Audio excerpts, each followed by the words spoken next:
Frankie Ward. What's up, everybody? We're back, this time reacting to the PC gaming show at E3 2019. Ladies and gentlemen, welcome to the PC It's just starting. Gaming Show. Day 9 on the stage. Once again this year. We're so happy you're here today. We have a great show for you lined up. We got 30 games that we're going to be showing off. 30. Some of them will be updates to existing franchises and titles. Others will be exclusive 30 games. First looks. Y'all ready? Well, I first want to thank our sponsors for helping make this event possible. Without their support, this event would not happen each year. So thank you so much. Thanks to you for coming out. It's 10 a.m. in Los Angeles. Happy Monday, everyone. Best day of the week. Hello to all of you up in the balcony. Best day of the week. Thanks to of you course. Tuning in live from all over the internet, YouTube, Twitch, Twitter, Facebook, wherever you're tuning in from, welcome. We're happy to have you. My name is Day 9. I'm one of your hosts for this event. What's up, Joining Day? me is the fantastic Frankie Ward. Hello. Oh, thank you very much. Thank you, Sean. Hello, everyone. Now, for you guys at home, for the first time, whatever platform you're watching on, we are going to be pulling your clever comments. Just remember, Clever. I said clever comments from Twitch, Twitter, YouTube, and Facebook throughout the show, and making you famous on the internet, on the screen. We're going to be sharing them live. And one of the things we're especially looking for are your questions for the You don't want to open that team, because Sean, you've got a mission to put their questions Pandora's to box. the developers later. That's right. Midway through this show, I'm going to be asking those questions to the creative director of Borderlands 3. Use hashtag PC Gaming Show, and we'll read them live. Until then, let's start the PC Gaming Show with our very first title from UK developer Rebellion. Several years ago, they announced that they were working on the follow-up to Evil Genius, a real-time evil layer simulator. And now, Rebellion is ready to reveal its nefarious vision for the project. So, PC Gaming Show, who's ready to stroke a cat menacingly? Here is the world exclusive reveal for Evil Genius 2 Menacingly? World Domination. World exclusive.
Vampire the Masquerade Bloodlines 2 is the success Oh, Vampire the Masquerade. beloved RPGs ever.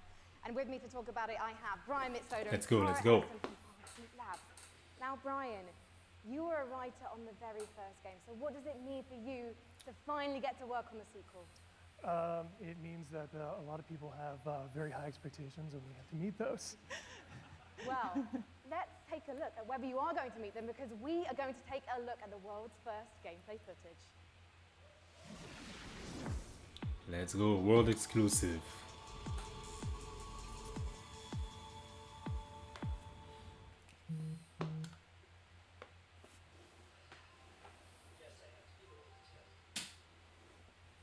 You're dead.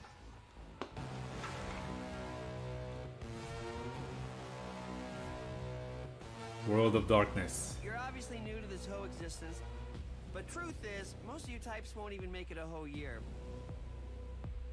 We have one rule. You don't break the masquerade.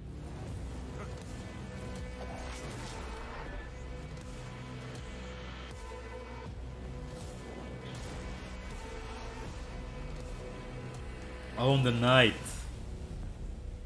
The city. We're all fighting over scraps here. Welcome to the first day of the rest of your death. Having fun yet? The first day of the rest of your death. That's clever. Nice. Vampire the Masquerade. Bloodlines 2. Q1 2020. A lot of 2020 games at this year's E3. Guys, what does it mean to be a vampire in this world? A lot of November So games in, too. Empire, what it is, it's kind of a darker version of our world, and the vampires kind of need to keep their presence secret from humanity. So the vampires are kind of staying hidden in the shadows while also needing to feed on What we do in the shadows. manipulating us in order to get blood. We're talking about feeding on human beings. I'm getting flashbacks to last year's show. Clara, it's not just a case, though, of sucking blood and filling up your health meter, is it? Actually, different types of blood do different things. That's right. So we have the resonance system, which means that essentially vampires can kind of see the emotional resonance of human beings, like fear or desire, and then they can feed on those people to like feel the same things as human beings do, to feel more kind of alive, and that can give you like extra boost in the game. Dark. And there were some really interesting characters in that trailer as well. What kind of relationships are we going to be forming with them as the player? Well, very fragile, very volatile relationships, very mature relationships, so it's going to be a fun time. And one thing that was really intriguing to me when I was learning about this game is you don't just get bitten and turn into Nosferatu, Dracula, or Brad Pitt. And to be honest, I think you should maybe put Brad Pitt into the game, because then I'm definitely playing it. You actually have to adjust to your environment to becoming a vampire, Clara. That's right. So essentially, in the game, when you were made as a vampire, sort of very young vampire, a lot of other vampires are made at the same time in this thing called the Mass Embrace. And that means that essentially they're having a less lucky time than you in the world. You're having a relatively good time compared to them because they don't know what they're doing. They're going through vampire puberty. Vampire puberty. And, you might have a family. You might have, say, a wife and children, and you are morally objecting to drinking blood to survive. And so you might have a less good time, let's say. What's their problem, man? Is having. So you can find them throughout the world. So what if I want to drink blood to Brian, survive? The first game came out in 2004. You've been waiting 15 years for this. Any pressure? Yeah, tons of pressure. But yeah, we're going to make it work. Well, you know what? I think there are people around the world watching this, and of course the audience here, and they all can't wait to play this game. Can you wait, guys? Can you wait, guys? So I think you've convinced everyone here now. When are we going to be able to play the game? We're going Q1 next year. 2020. Fantastic. Yeah. When can we learn more? Bloodlines2.com. Thank you so much, Brian and Cara. Good That's luck. not a when, Give it up, that's a where. guys. Now, have you ever wanted to play Dwarf Fortress in space? Starmancer is a space station sim. That's all I think about every day. And Chucklefish. After a catastrophe on Earth, humanity has launched a desperate attempt to find refuge among the stars. Your task is to manage a colony capable of sustaining life, crafting components, controlling colonists, and sending out crews to mine asteroids. But when you're living in space, there can be big consequences for even the smallest mistakes. Let's take a look at the brand new gameplay for Starmancer. Chucklefish.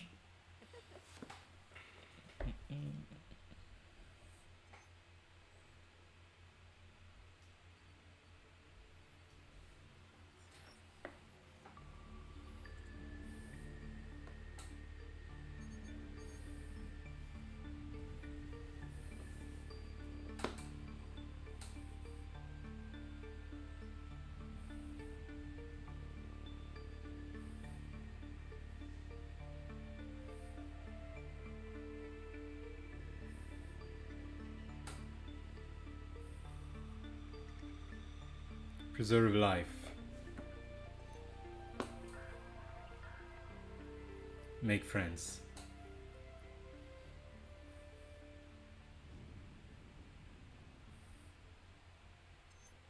Find enemies. Oh, make friends and enemies.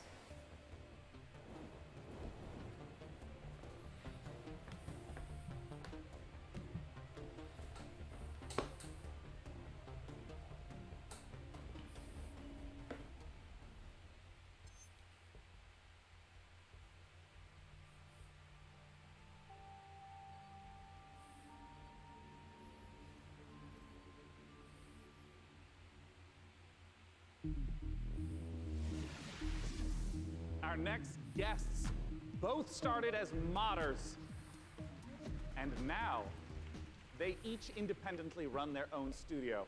Let's welcome to the stage, from Tripwire, John Gibson, and from Torn Banner, Steve Piggott. Hey, Sean. Now I understand. Both of you started as modders, working independently, and running your own studio. Talk to me about the collaboration that you started together. Yeah, Steve. So we've known the Torn Banner guys for a long time, even giving them some advice when they were modders, going commercial, helping them not make the mistakes that we made.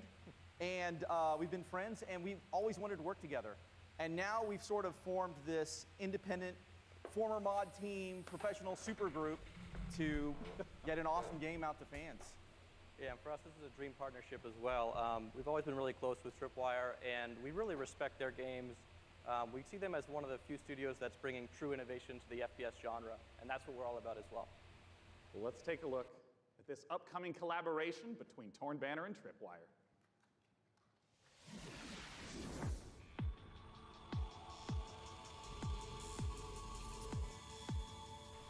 World exclusive.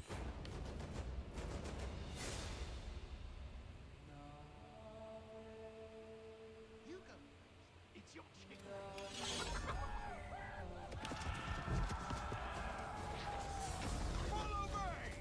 Medieval team games always get me. It's just the idea of fighting with a sword. Oh my god.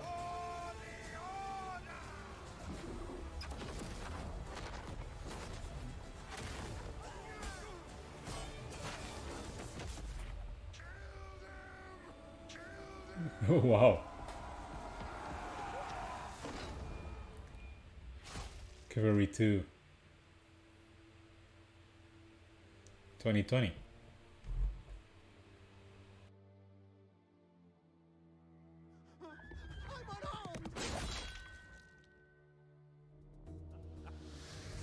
Oh, talk to me about Chivalry 2, Steve. Well, Chivalry 2 is about bringing players into their favorite medieval movie battle scenes. And our flagship game mode, Team Objective, does that by having players complete medieval objectives like sieging castles, raiding villages, and yeah, you're not just going and standing in an area and then a bar fills up. You're, like you said, burning houses, killing peasants, you know. yeah. Playing as peasants, getting killed. It's really about letting the player experience every iconic moment of the era. And on top of that, this time around, we've increased the player count scale to about 2.5 times what the previous game was, the 64 players. And on top of that increased scale, we've added horses, which really allows us to add a lot of drama to the game and bring experiences like the Battle of the Bastards from Game of Thrones.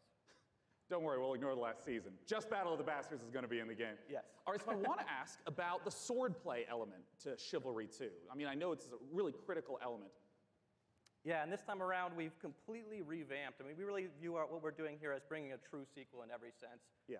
We've attempted to completely revamp the combat, movement, and animation systems so that every swing, every action of the combat feels readable and fair, and also has the satisfaction and the weight that you would expect when two medieval knights in full armor are clashing.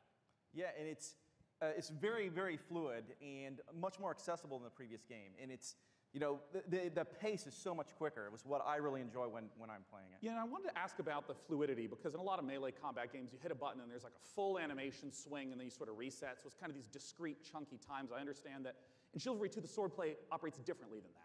Yeah, we kind of think of it like when you're swimming, where you're kind of constantly using both arms at the same time. And a core part of our focus this time around has been making it so that players can fight multiple opponents at the same time. Like 1-on-3, 1-on-4 situations? Exactly, because that's fundamentally part of the becoming the ultimate warrior fantasy and achieving glory on the battlefield. Well, I mean, I do have to ask, I'm talking about swordplay and mastery, but the original Chivalries, I mean, it's kind of like silly fun. Like, how do you balance the mastery with the fun element? Yeah, our goal has always been to make it so that players can take the game as seriously as they want to and also as silly as they want to. We know that probably about half our audience plays the game drunk, And we love that. At least half. Yeah. That's an important metric to track. And the game has a huge influence from Monty Python as well. I mean, in the over-the-top voiceovers and the role-playing opportunities. I mean, the game is genuinely hilarious. As an example, you can beat a man with a chicken while quoting Shakespeare. Like picking up a chicken as a Yeah, weapon. physically that's a clubbing mechanic. him to death with Well, a that's chicken. excellent. I mean, Well, that's the I dream, have to right? ask, when can people get their hands on Chivalry 2? So Chivalry 2 is coming out early 2020, and it's coming first to the Epic Games Store. Oh, look forward to checking it out in early 2020. Gentlemen, John Gibson and Right, Steve Epic Piggott Game Store is with Chivalry 2. sponsoring this show too. We I'm are expecting a just lot of getting started firsts here at the PC at the Epic Gaming Games Show. Store Let's take a announcement. look at what's coming up next. You're watching the PC Gaming Show. Coming up, build a world for wildlife in Planet Zoo.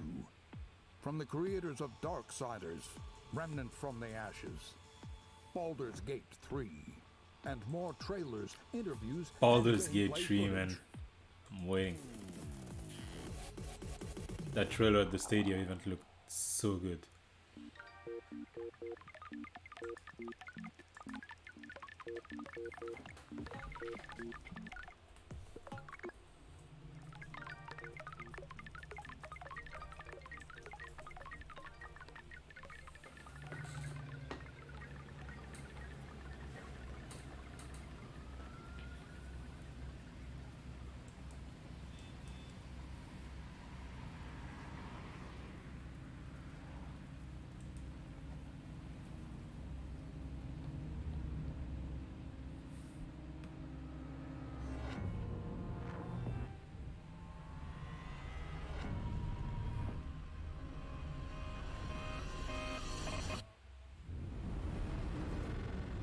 Mosaic, coming 2019.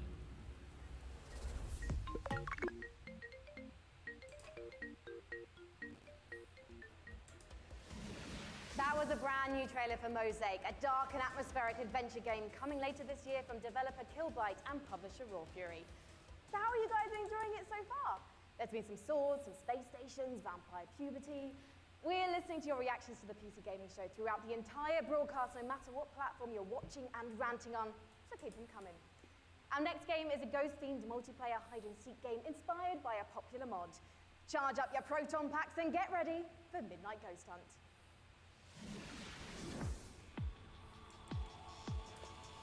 World exclusive.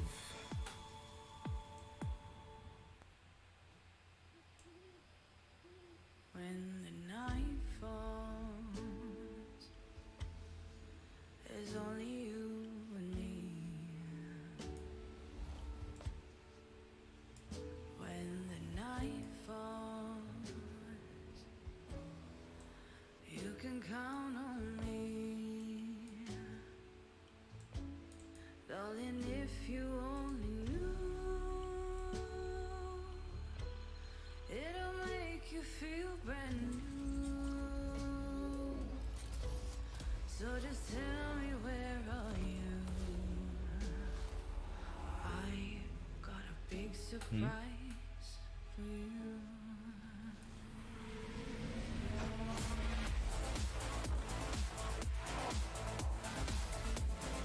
Who you gonna call?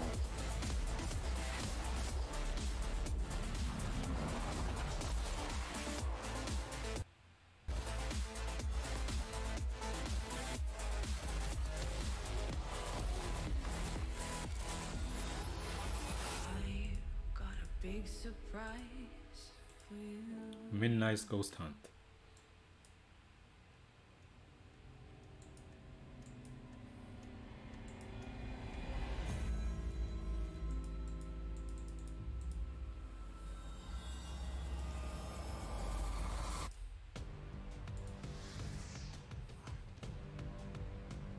Joining me on the stage to talk about Midnight Ghost Hunt is the dynamic one-man team. Creative director, programmer, designer, it's Sam Malone! One man team, that's crazy. Sam, please tell us what is going on in that. What is Midnight Ghost Hunt all about? So Midnight Ghost Hunt is a multiplayer ghost hunting hide-and-seek game. You can play either as ghosts or ghost hunters, like a 4v4 format. I see. The ghosts can hide inside average everyday objects around the haunted house. The goal is to look like harmless furniture, but on the inside, they're not so harmless ghosts as you saw.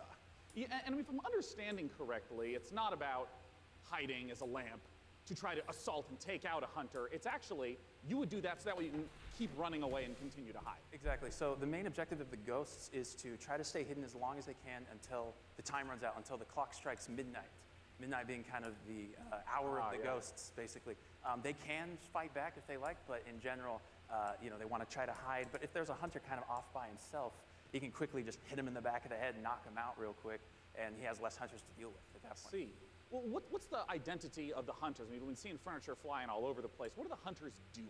So the hunters, it kind of can be divided into two different segments. The first part of the game is kind of almost like a detective game because they're sort of trying to figure out where the ghosts are hiding because it's not really obvious at first glance.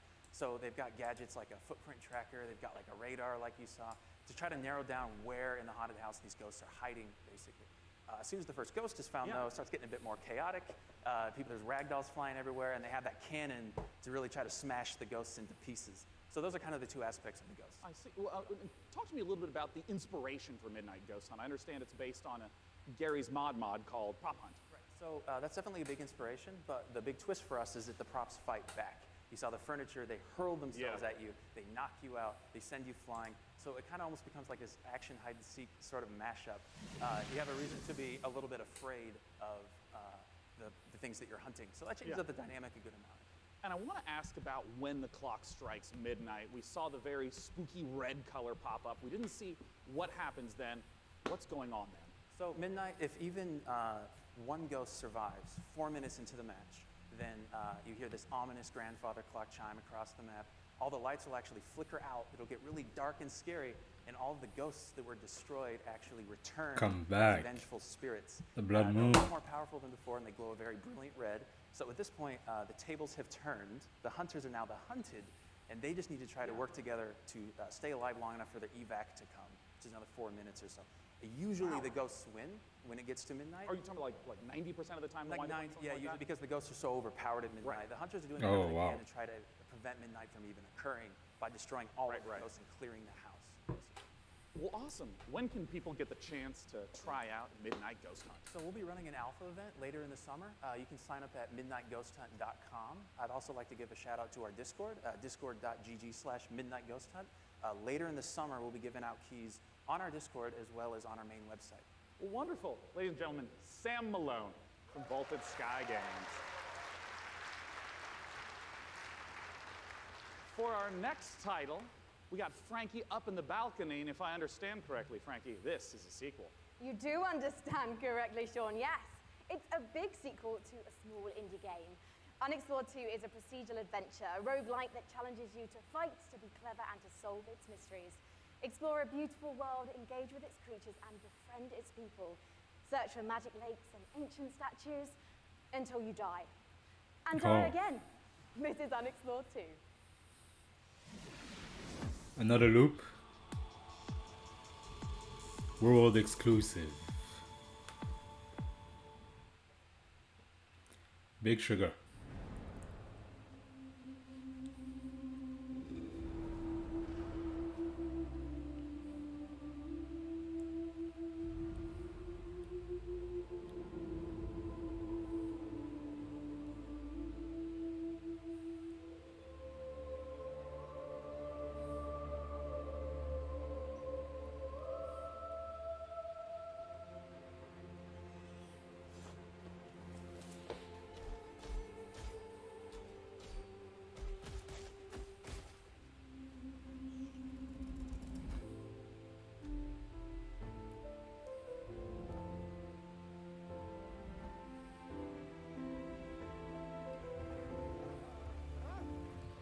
It's a nice art style.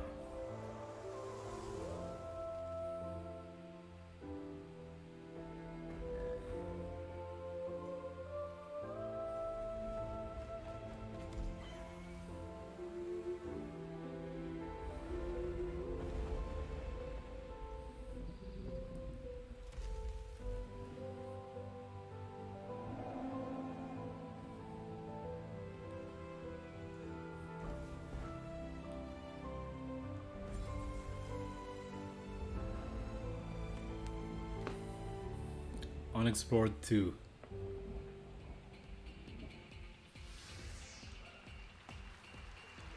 One of the biggest bang for your buck that you can get when building a new rig is investing in a new monitor. And here to talk about a groundbreaking new display is Samsung's Dean Dalcero. Welcome, Dean. What you got for us? Today we're here to announce the Samsung C27 RG5 curved gaming monitor. Well, let's take a look.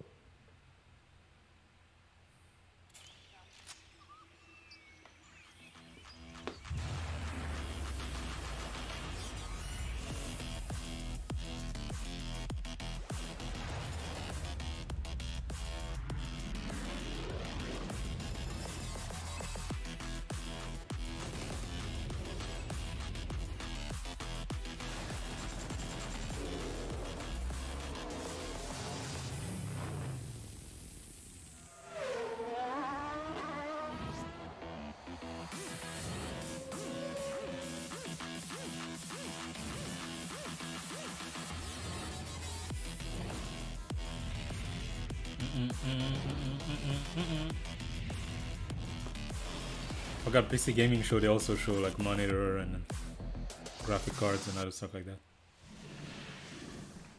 Dean, we've seen the video, and I gotta start asking. Talk to me about some of those juicy features and specs. So it's a 240 hertz curved gaming panel. We believe it's a world first. So you have lag-free and tear-free performance. And we think that the curve, it's 1500 art radius, is going to be a very immersive experience that you wouldn't get from a traditional flat panel. And I wanted to ask a little bit about some of the color specs. Sure, it's a 3000:1 contrast ratio. So you get those deeper blacks, brighter whites, Right. and hopefully you'll see your enemies first before they see you in the dark scenes. Yeah, and I understand it also has G-Sync. I saw that flash up on the screen as well. First G-Sync compatible monitor, so we're super excited about that. Well, since this is the PC Gaming Show and we're showing off a huge variety of games here, what are the types of games that you would expect that 240 hertz refresh rate and the G-Sync to work well with? Sure, so we think everybody's going to appreciate the speed and the performance, but ultimately, esports first-person shooters are really going to benefit. Right. Well, of course, I have to ask, not just when is it available, but what type of cost are we talking? Sure. So it'll be available in mid-July for under $400 for a 27-inch panel. So it expands our gaming lineup to 8 models. Yeah. Because when you said 400, I mean, that's the 27-inch is Right. $400. Wow. Yeah, so our gaming lineup will be expanded to 8 models, ranging from 24 all the way up to a 49-inch dual QHD. Check out Samsung.com/gaming240 or see us in the back of the room for more info. Yeah, that's right. For any of you in the audience, it's there. See us in the Go back there. of the room for more info. It's not 4K. It's not 4K. Not for that price point. Well, I want to let you know that we have all sorts of great presentations and games coming up. Let's look at what's coming up in the PC Gaming Show. Guy in the crowd, Stay like, tuned is it for more 4K? announcements, trailers, and never-before-seen footage, including Gearbox answers burning questions about Borderlands 3, the next game from Clay Entertainment. Get ready to rip the galaxy a new wormhole in Valfaris, and more. I'm not sure I like these tease of what's coming up that they And keep now showing. The PC Gaming Show presents What's Next from Funcom.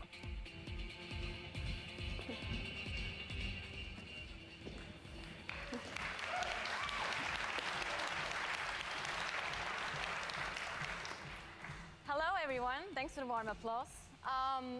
It's very exciting for all of us at Funcom to be here at the PC Gaming Show for the very first time ever. And naturally, we would like to What's that? show some of the cool stuff that we've been working on. So without further ado, here are some of the games coming for 2019. Something strange is going on. Mutant Year Zero, Seed of Evil. I don't fear nothing until now. Haha.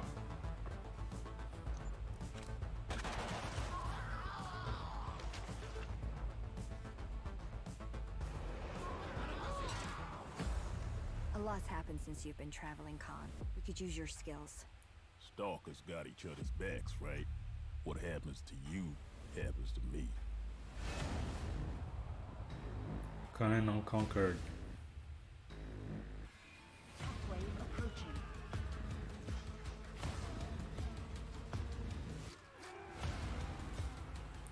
It's interesting that they advertise that the previous game was coming to other platform.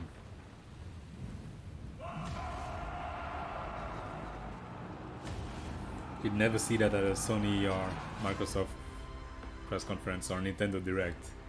Like them saying, oh, this is also coming to Xbox. Like here, it's written, Xbox, PC, PS4.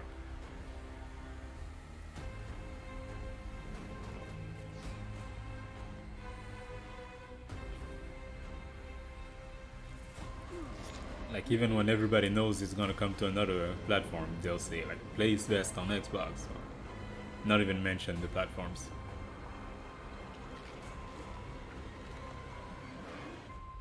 Who would have thought? My son, off to fly among the stars. But I guess it's because PC is different, you know. It's not like one company. Please welcome to the stage, founder and director of Mighty Kingdom, Philip Mays.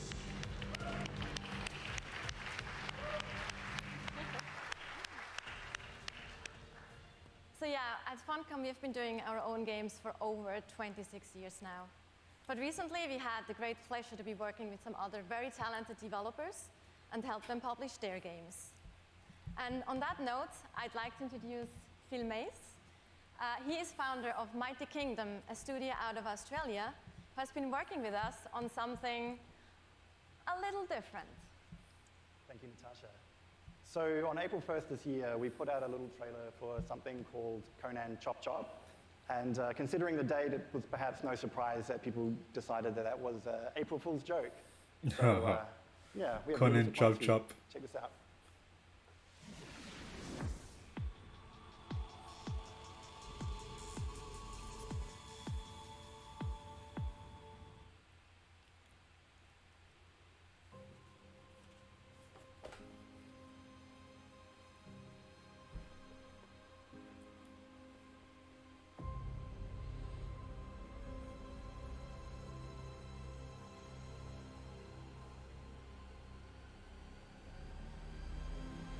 A game that is definitely not real, but definitely should be.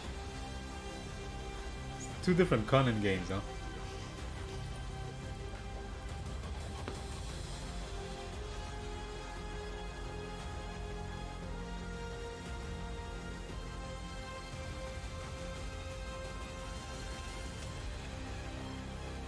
Looks kind of fun, actually. The comment.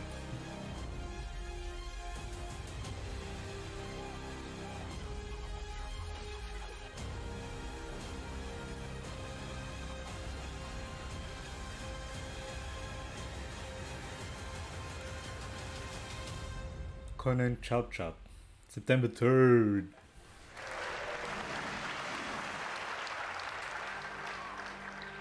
So there you have it, Conan Chop Chop. It's a roguelike action-adventure game. It's very real, and it's coming to PC, Xbox One, PlayStation 4, and Nintendo Switch on September the 3rd this year. It's 2019. We also have a playable version here at E3 at our demo room, so if you want to give Stick Figure Conan a try, then please don't hesitate to drop by. Thank you. Thank you so much.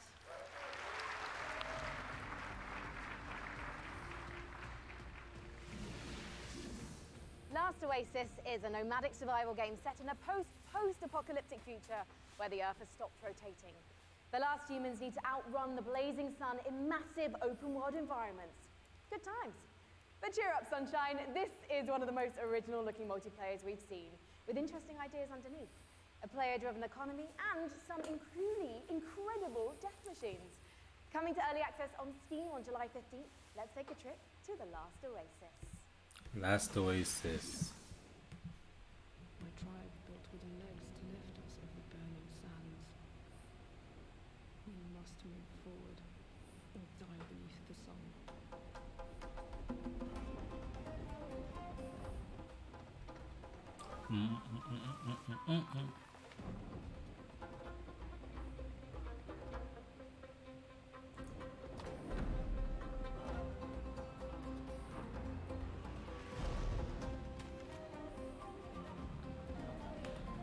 Kind of remind me of that movie with the cities on top of machines. What was it called?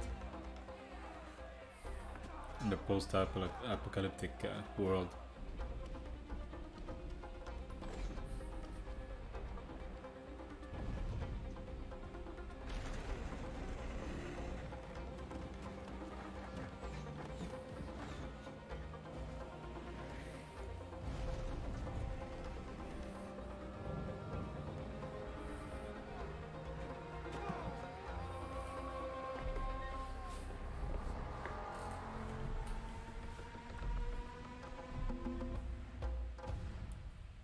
Last Oasis. I remember hearing about this game. Was it last year? September 3rd.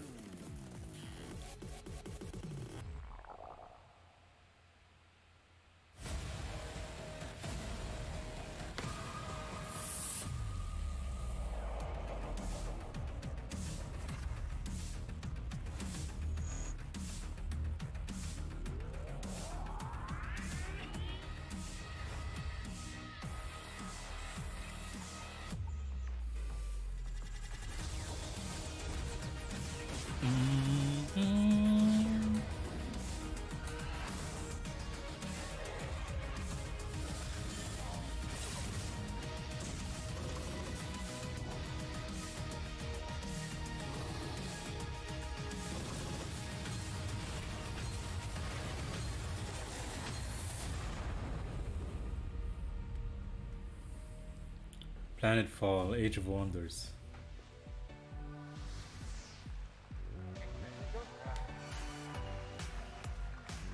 The name of the game is Age of Wonders Planetfall, a 4X strategy game, and joining me on the stage to talk about it is the game director, Leonard Sass, and principal gameplay developer, Tom Bird. Welcome, guys. Hi. Good to be here. Thanks. So, Leonard, just give us the gist of what Age of Wonders Planetfall is all about. Sure. Age of Wonders is a turn-based strategy game where you play as one of the survivors of a shattered galactic empire. At the start of the game, you choose or create your own faction. Yeah. They include the Vanguard Expeditionary Forces, who are in cryosleep when everything went to hell. There's scavenging cyborgs, or the Amazon bioengineers who ride dinosaurs into battle. You know, I want to ask, because there's a pretty broad range of 4X strategy games, to give a sense of what the gameplay is, I just want to start from the beginning of a game. What happens when you first land on the planet? Well, each race has their own spaceship. The spaceship comes down onto the planet. The planet is where the entire game takes place. And that spaceship will then transform into your capital colony, where your entire empire begins, your sort of attempt to take over the world. Around you, you've got a number of sectors, and each of these sectors has a little story. Well, not most of them. So maybe you'll find a genetics lab, which is still full of horrible mutant creatures, an entertainment complex overrun by horrible robot monsters, a temple with holes in the sky and horrible demons who can't get you. And I did see in the trailer dinosaurs with lasers, correct? Dinosaurs with lasers. Perfect. Well, Cats with lasers. No, sorry, no cats with lasers. I'm so sorry to disappoint all of you. No cats with lasers. You have to No settle with cats with dinosaurs. lasers. You know, I saw the expansive tech tree show up in the game briefly, and I know that growing resources in tech is a huge part of strategy games. How does that function? Right, so part of these tech trees come from your origin race. They sort of represent the past of where you came from. They include new units, new modules for your units, like jetpacks for your troopers, orbital laser cannons you can launch from space, social doctrines, not all about war. And then the second part of your tech tree comes from your secret technology, and that's all about the future of your faction. So you can create like a combination between man and machine or man and computers. Others include doomsday technologies that allows you to infect the entire population with alien brain-eating parasites, or win the game by splitting space-time. I love how many details you're giving me of the horrors that await on the planet. The future is not a pretty place. Oh, wow. I want to ask about some of the combat that we saw. That gives me hope. Games, the The future is not a pretty place. You know, shows two armies pinging off each other, but I understand that the tactical layer is quite rich. Right, so when combat starts, you'll see, like on the world map, maybe like a little sort of space lab or something like that. When you go into combat, you will zoom all the way in, and you will be inside the lab. You'll see all the pipes and all of the goops flowing around. All of your units, which you've been putting together and built, are now deployed. In turn-based combat, you can move them into cover, use RTS also fun. laser cannons. Maybe you've chosen advanced, you've got like a bunch of space dwarves and little metal suits that dig holes in the ground, like shoot from the holes. Maybe you've chosen the Kirko, sort of horrible alien bug monsters. They run forwards and slash people and puke acid on them, that kind of thing. I mean, how long do some of these battles wind up lasting? It depends. A short battle can be maybe 2 or 3 minutes, but at the end of the game, you know, you've got a massive siege with like 20 units on your side, 20 units on their side. You've got orbital cannons blasting holes in the world, and that can maybe take 30 minutes. Well, talk to us about when we can play the game. Okay. The game is due this August 6th. It's going to be available on PC, multiple platforms, consoles, and it's available for pre-order now. Well, lovely. All right. August 6th. What's that URL? It's aow-planetfall.com. Well, I'm looking forward to it. It's less than 2 months away. Gentlemen, thanks so much for joining me up on the Thank stage. you. Okay, thank you. All right. Bye-bye, guys. Thank you for sharing the horrors of the future. And for our Right. next game, Frankie, I have to ask you, what year is it? Why, the year is 1946, Sean, my dear boy. Europe lies in ruins torn apart by the satanic Plan Z. A brave band of heroes cast the Fuhrer into hell, but little do they know, the nightmare is far from over. Achtung! This is the world-exclusive reveal of the next shooter from the makers of Sniper Elite 4. Happening in 1946 and world exclusive.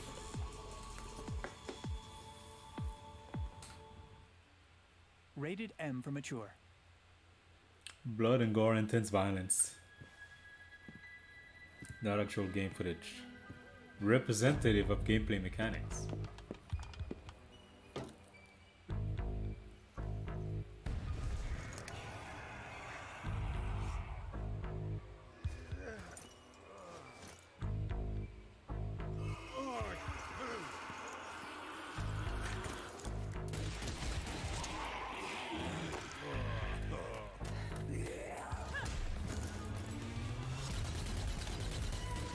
Wow, not what I was expecting. Zombies.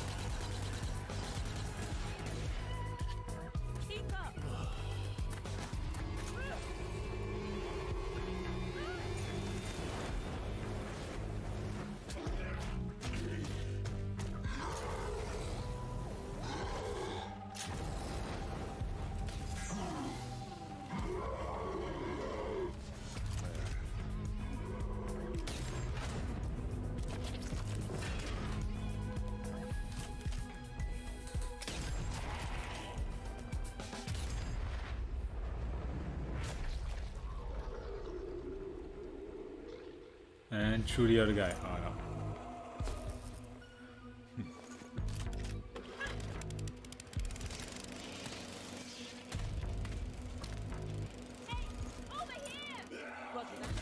Just die. Come on, let's go.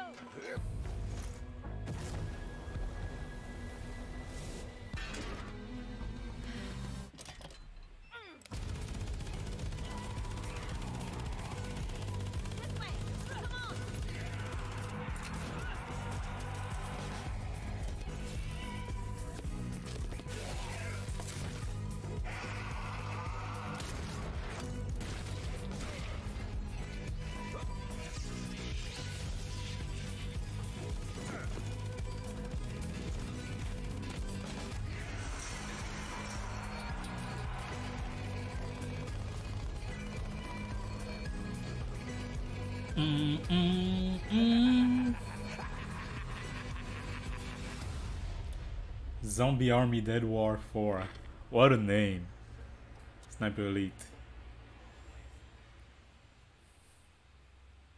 Later on the PC gaming show. Coming up. Baldur's Gate 3. Classic JRPGs. Oh. What's next for Warframe? A surreal noir adventure set before, during, and after the Big Bang. Baldur's Gate 3, and more.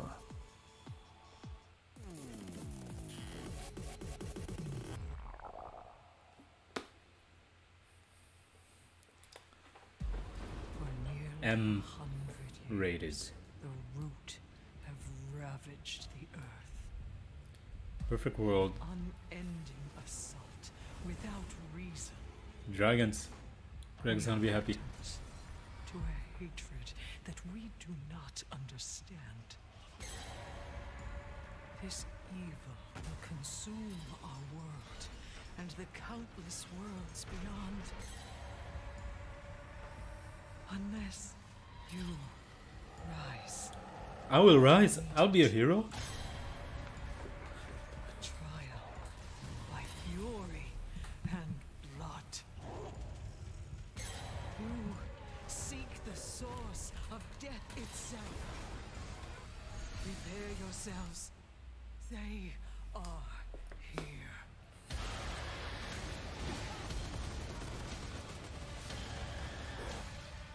Not really a dragon, more like some kind of demon. So.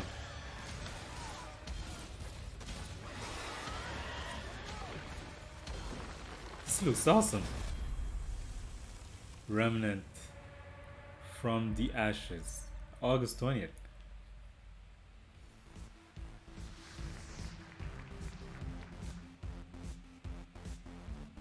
Joining me on the stage to talk about Remnant from the Ashes. In that trailer, we got the chance to see so much new gameplay footage and new environments. Let's welcome the CEO of Gunfire Games, David Adams.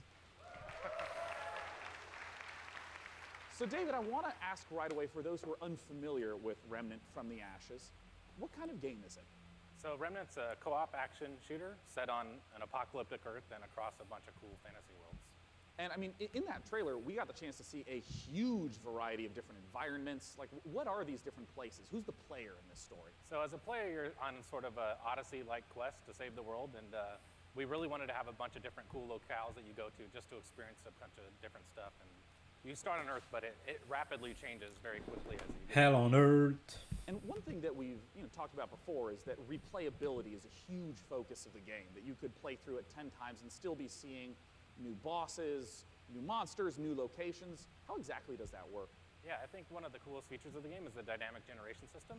So we generate the maps, the enemies, the quests, NPCs, bosses, everything. You built those all by hand, right? Yeah, it's all hand scripted, but the system takes all the pieces and stitches it together. So you might play the game and come into work and say, hey, I talked to a giant tree and fought a dragon boss, and I'll be like, I met a guy in a helicopter, an old guy in a helicopter, and killed a tree ant. And we'd have completely different experiences playing the same game. And you just have to keep going through and eventually explore what all the possibilities are. Yeah, you can play the game over and over again to see the stuff. You can jump into your friend's world to experience the content in their world, and that's a big part of the game, just jumping in and seeing what you get. Well, I want to ask about loot, which is, I understand, a big part of the game. How does it function alongside this ever-shifting gameplay experience? Yeah, the loot in the game is all legendary items, and it's tied into the dynamic generation. So if you fight a boss or meet an NPC or get a cool, unique side quest, it generally coincides with a cool, unique item. It might be a boss weapon or a magical item or armor. So if you play the game and you get all completely different events, you'll have different equipment than I have. And in the trailer, I also saw that there were 3 people walking through these. You mentioned the co-op experience. How does co-op function in the world? So the game's full co-op from beginning to end. You can jump in at any point. And the game's definitely slower paced, more difficult. I mean, you will die a lot in this game, so awesome. There's a huge advantage to bringing your friends to come in there and help you take down bosses or fight off different events or just generally progress through the world. Yeah, well, I mean, as a big fan of Bloodborne and Dark Souls, I'm really looking forward to Remnant from the Ashes. What's the release date? Where can people go for more information?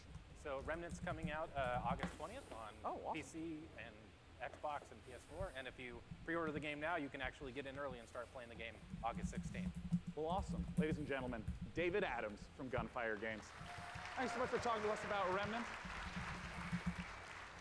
And as we mentioned earlier, keep those questions coming. I will be asking on stage the creative director of Borderlands 3 everything you want to know.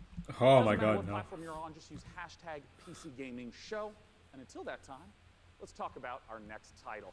This one was announced 2 years ago at the PC Gaming Show here. It's a game from Clay Entertainment called Griftlands. It's changed quite a bit in the last 2 years. It's now a deck-building roguelike where you don't just fight, but you also negotiate your way through a broken-down sci-fi world. It's going to be available on the Epic Game Store Sounds in interesting. 1 short month on Show me. July 11th in alpha. Let's take a look at some of the footage of what you'll be playing.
Zoo is the latest game from the makers of the brilliant Planet Coaster. Please welcome Piers Jackson and Lisa Borens from Frontier Developments. Now, Piers, what kind of zoo are we going to be running here? So Planet Zoo is a new management sim game from us. It involves you building and looking after a modern zoo, and you get to look after the most authentic animals we believe you've ever seen in a video game.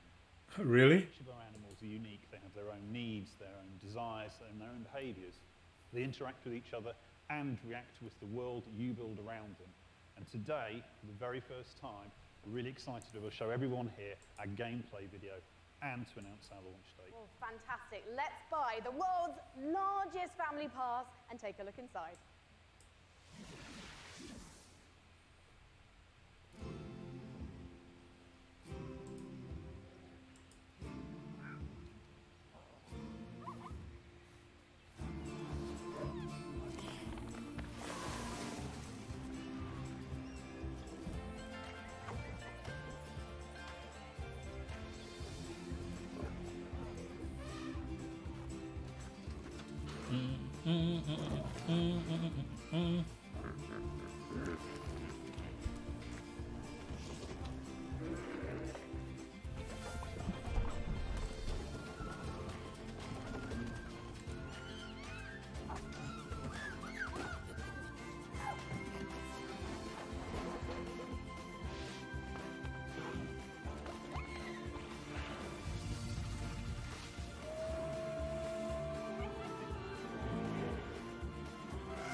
Lisa, I love some of the animal shenanigans here.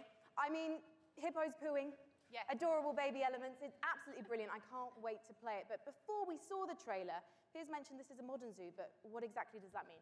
So nowadays, when you go to the zoo, you're not just going to see all the lovely, pretty animals. You go there, you want to be, learning about conservation. You want to learn about the research that they're doing. You want to be educated. And these are all things that you're going to be able to do in Planet Zoo. And these ideas of the modern zoo is really what we take to heart. And we're going to be promoting, the health and the welfare of your animals as the most important thing to do. And Piers, when can we see more gameplay, and when are we going to be able to get our hands on it ourselves? So we're obviously demoing the game all this week at E3, but most people aren't going to be able to see that. So we've recorded our presentation.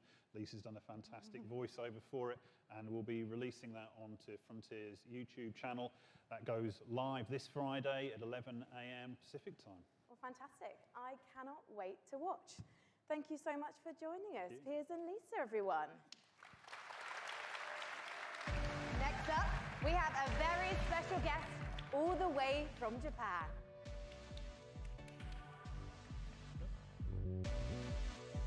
Please welcome to the stage gaming industry legend and Shenmue creator, Yu Suzuki.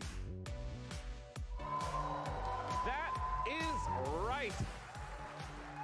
Ladies and gentlemen, joining me on the stage is a legend of Japanese game development. It's Mr. Yu Suzuki. Hello, everyone. In addition to being the brains behind the following games, Hang On, Space Harrier, Shenmue. Outrun, Afterburner, Virtual Racing, and Virtual Fighter, Yusan also created the Shenmue series. And he's here to talk about Shenmue 3 right now. Take it away, Yusan. Let's go. Shenmue 3 is happening right now. Standing on the stage today. それと20年支えてくれたファンの皆さんありがとう。I just want to say thank you to all the fans supporting me for the long 20 years. Thank you very much.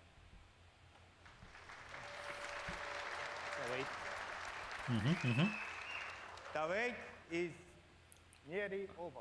Almost That's over, right. yeah. Let's take a world November. exclusive look at Shenmue 3. Such a crowded month, November. Let's go, Shenmue. World exclusive.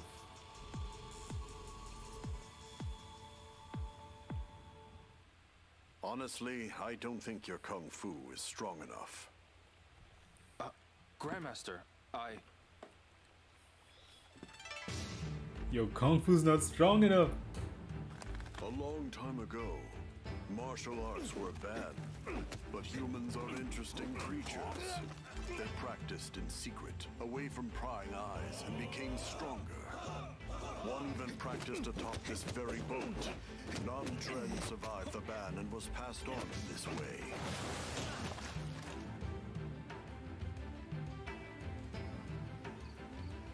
Shenmue 3. What did you say to me? Stop it.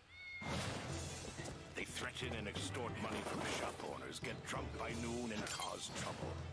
Everyone in town is afraid of them. Not us. Man, this looks so nice. Hey, wait right there. Okay. Hop. This is him, the Japanese guy who got in our way. It's a Japanese guy. Guts to barge in here on your own. November 19, 2019. I know so many people have been waiting for Shenmue 3. I would like to once again thank you so much. Thank you, Yusan, for joining us today. Thank you. Cheers. Thank you, everyone. Thank you. Now our next title is near and dear to my childhood heart. It's based upon a game I grew up playing called Heroes of Might and Magic 2. Let's take a look at an upcoming collaboration between Coffee Stain Studios and Lava Potion.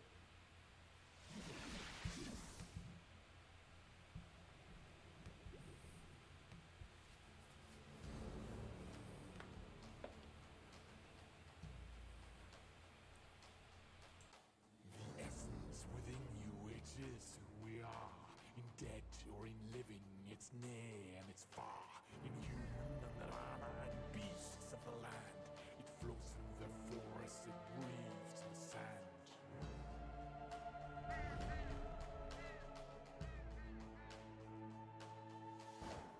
Lightning and thunder and crackling waves, a land torn asunder by night and by day.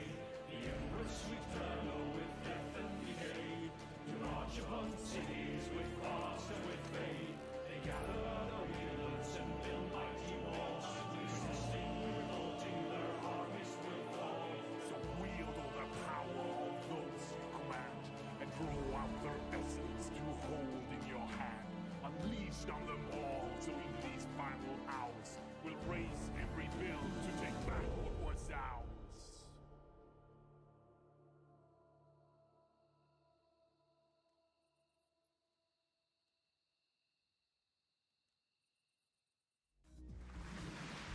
The name of the game is Songs of Conquest, and here to join me in talking about it is the lead designer from Lava Potion, Carl Toftfeld. Hey, Carl. Hi, hey, thanks. I mean, let's just start off for anyone who maybe hasn't played the Heroes of Might and Magic series. What is Song of Conquest all about? It's all about, well, you kind of start out with in the town that you just saw in the end of the trailer, and from there you recruit your wielders. It's what we call our commanders, and you recruit an army, and then you kind of send off your wielders on an adventure. And they go exploring the world, they pick up resources to flag mines, and with those resources, you upgrade your town so you can get more stuff, and that's kind of what you do. Adventure and strategy combined. Yeah, and you know, I know that part of the core loop is obviously get the resources to build up the township, but for what reason? Armies, man. Talk to me about those juicy battles. Yeah, so the battle, just like the whole game, is turn-based.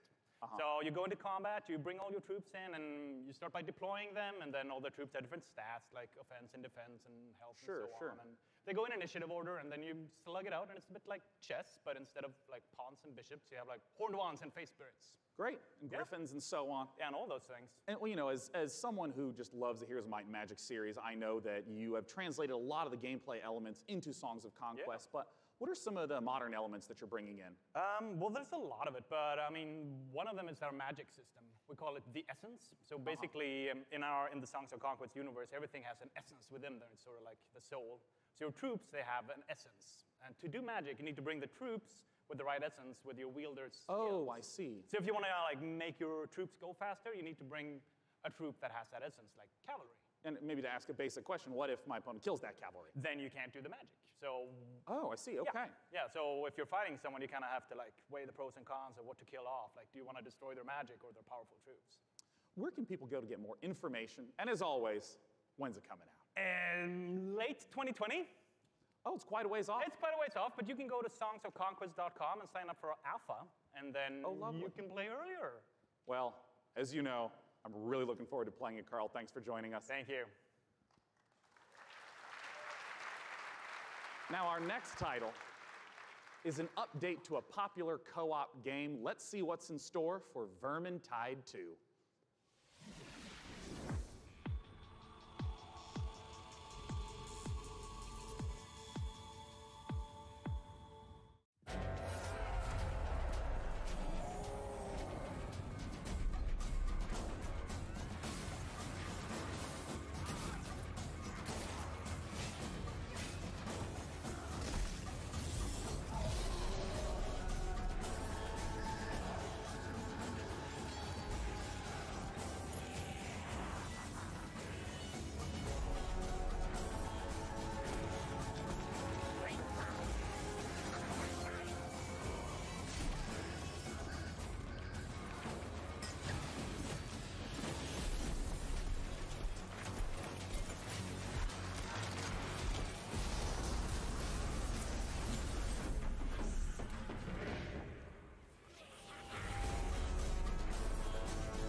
You just saw the reveal of the new PvP mode coming to Vermintide 2, which turns the Warhammer Fantasy cooperative game into something even more brutally competitive.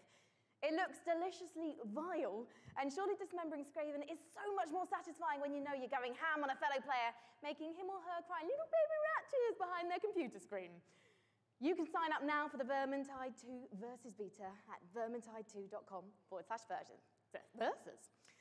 In Per Aspera, you're an artificial consciousness orbiting Mars, whose ultimate purpose is to terraform the planet, starting from a single drone in your landing site and turning the planet into a flourishing second home for humanity. Courtesy of developer Talon Industries and publisher Raw Fury, here's a first ever look at Per Aspera.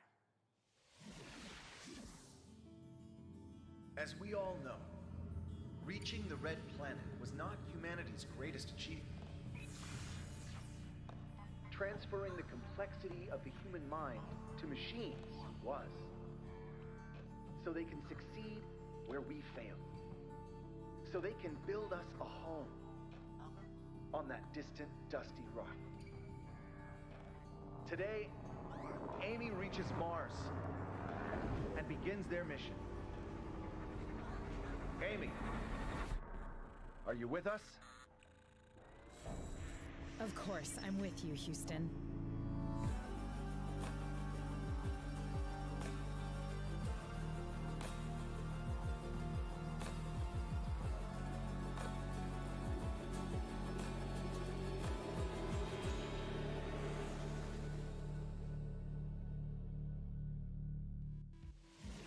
In the Assassin's Creed universe, our next guest sent players back in time to rewrite history. But for his debut project with indie studio Panache Digital Games, he's going to take us back 10 million years to where humanity began. Here to tell us all about ancestors is creative director and co-founder Patrice Désilets. Welcome, Patrice. Thank you for having me. I'm really happy to be here. I've been waiting 10 years to come back on a big stage at E3 showing off a game. Well, it's fantastic to have you back. I just want to ask, what inspired you to tell the story of human evolution? Well, when I started Panache, I needed a game, an open world game in which you can do a lot of things. You need a character in a 3D environment at first. And I said, oh, I'm the historical guy, I'm the historical dude, so I need an historical period. So I said, oh, let's go back at the very beginning. It'll be easier to do, because I won't have to build a city, I won't have to build technology, and I was a bit naive, because we built Africa 10 million years ago. And that's not easy to build. It doesn't sound easy. I mean, how have you turned those themes into gameplay? Well, you play our last common ancestor, right, of all the big apes, and then you have to explore your environment, and eventually you expand your territory, you expand your clan, because you're not playing that one badass character. You play a group of badass characters. And eventually you evolve into different species up until Lucy the Australopithecus roughly 2 million years ago. I imagine our ancestors had a lot more issues to deal with than we do today.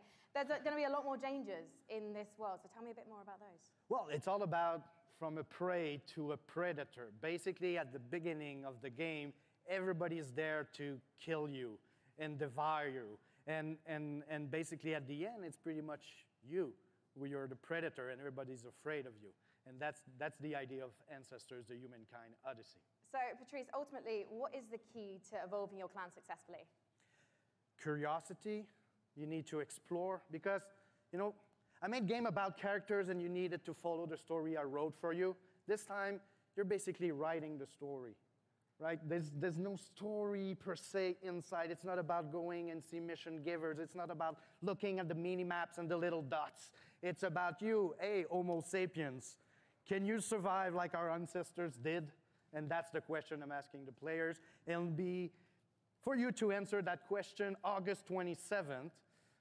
Well, I was going on PC first. I was going to ask you when we can see it, and you answered my question first. Thank you so much, I'm getting Patrice. good at this. As Patrice says, Ancestors will be released August 27th, and you can learn more at ancestorsgame.com. Thank you.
Please welcome to the stage, Loring Lee, founder and CEO of Dragon Nest. Indeed, Auto Chess has turned out to be a sensation, with hundreds of thousands, millions of players getting a taste of it. And here to talk about its coming to PC is Loring Lee. Take it away, Loring. Yeah, hello everyone. I'm Loring Lee. Yeah, hello, yeah. I'm the CEO and founder of Dragon's Game. Dragon's Game is a game developer and publisher, comes from China. I'm so happy to be here today on this stage to introduce our game, Auto Chess, to all of you. This is really an exciting moment for us. As the trailer says, this is a real engaging game of Auto Chess. Dragon's now is working with the creator of Auto Chess, Johto Studio.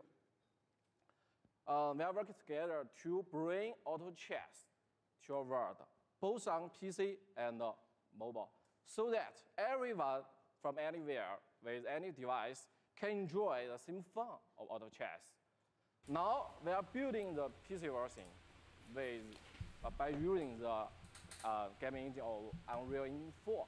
As everyone knows, Unreal Engine is one of the best gaming engines of the world. Oh, my friend, you lost me. With the help of Epic Games and by the power of Unreal, I believe we can finish our job quickly and efficiently. And today, I'm very glad to announce the PC version of Auto Chess will be coming to the Epic Games Store. I look forward. Trying to hype the I crowd. look forward to all of you. A lot of them don't like Auto the Epic Chess Games Store. on PC later this year. Okay, thank you everyone. Thank you, Loring Lee. Yeah, cool. Thank you. Thanks so much for sharing the news with us. Once again, Auto Chess, if you have not played it, you must check it out. It is so fun. Our next title with Frankie up above, I understand is an inspired indie game. We'll find out, Sean, because one of the things we love about PC gaming is the way that game creators from all over the world can draw inspiration from one another's work. Cris Tales is a great example of that, a gorgeous indie love letter to classic JRPGs developed by a team in Colombia. Cris Tales' spin on the genre brings a unique perspective that lets you see the past, present, and future on one screen at the same time. So you'll see the future change based on your decisions in real time. Here's the world-exclusive reveal of Cris Tales.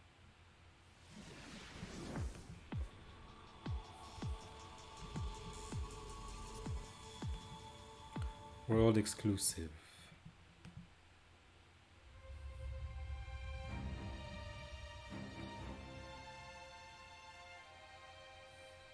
If you saw what was, what is, and what would be. If you knew how it ends. Would you change it? Would ya? Would you make the hard decisions? And would you be strong enough to fight?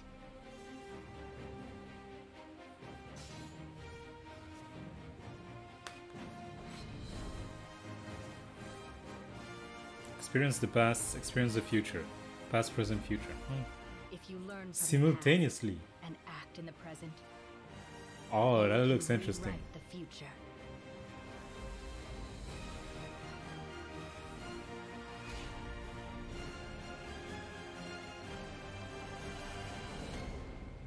Cris Tales 2020. Now on Steam. Oh my god. In PC gaming, it's not the size of your weapon, it's how you use it. And I'm holding one of the, well quite frankly, it's a bit average, isn't it? It's just your average, Glock, really. No, it's one of the ridiculous alien weapons from our next game, Valfaris. A brutal, heavy metal-infused 2D action platformer inspired by true old-school classics like Contra and Turrican. Assuming the role of fearless warrior Therion, players must blast and slash their way through the doomed citadel of Valfaris, overcoming its deadly environments and enemies before challenging the arcane evil at its very heart. Get ready to rip the galaxy a new wormhole. From publisher Big Sugar, this is Valfaris.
Valfaris.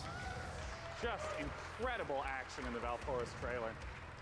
I'm very excited for our next guest. In case you have not been in downtown LA, E3 is covered with Borderlands 3 art. It's amazing, it's beautiful. And joining me is the amazing and beautiful Paul Sage, creative director of Borderlands 3. Beautiful's a new one, thanks. Yeah, there you go, Paul. Welcome. I mean, there's been so much hype around Borderlands 3. What's the stuff you're really excited to be sharing this year at E3? Oh man, so we've talked about our Vault Hunters. Well, this time we get to talk about Moze, and she is our gunner Vault Hunter, so she has a big mech, so it's one of the things.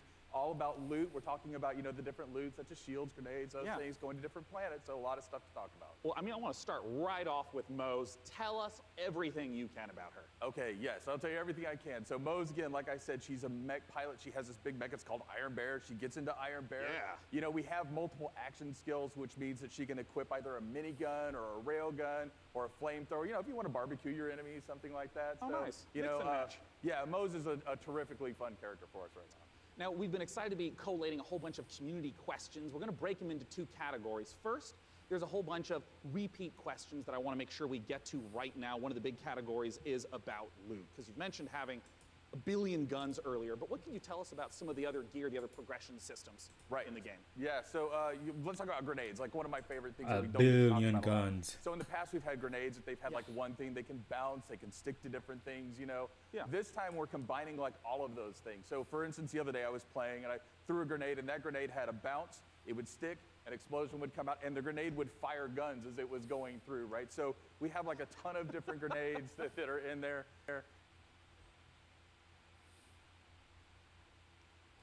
Oh, what's happening? Shield where if you duck, that shield will extend out in front of you, so just tons of different things that we have with our characters. Class mods are unique, and that they give you skills this time as well as enhancing the skills you currently have. I also remember earlier you mentioned about artifacts. What are those?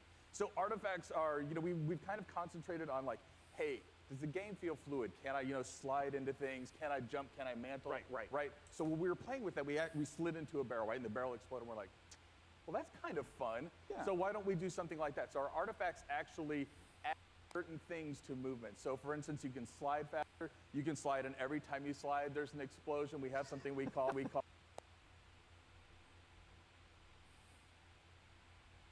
second category of questions unrelated to loot. Well, buckling here. There's going to be a single-player campaign. What's going to be happening after the campaign? What are some of the beyond the single player, maybe end game content that you can talk about? All right, end game content. Okay, well, it's E3, so I'll give a little bit. So we have this thing what we call the Guardian system. So for those people who played Borderlands before, you might remember Badass Ranks. Badass Ranks, you can get, it's basically kind of an infinite progression system that added to your stats. Yeah. We doubled down on that. We have what we call Guardian Rank. And Guardian Rank not only has that infinite progression, but it has skills in different skins that you can open up as you go through. And the cool thing about that is like every character that you play on that account gets the benefits of Guardian Rank. Oh, interesting. All right, last category we're going to go through, and then we're going to hit some rapid fire questions. How do the boss fights in Borderlands 3 compare to Borderlands 1 and 2? I know those were big aspects. How do you build upon that? Right, so I think of a boss fight, like I'm an old school Nintendo fan, right? So I love huge boss fights that have like three phases and stuff like that. So now those people, smart people in the audience know that we've talked about going to vaults instead of vault, right? And so there are different like huge three phases boss fight. Let's go, Mario. Multi-phased boss encounters. We have like a lot of different mini bosses throughout the game, so a lot of different boss encounters throughout the game. Well, now I want to ask some really quick questions that should be yes or no, very brief. First from Castore, how will you be handling multiplayer? Multiplayer, we will basically be allowing anybody to jump in at any time, so. Awesome. From MHL Animations, can I pet the gun?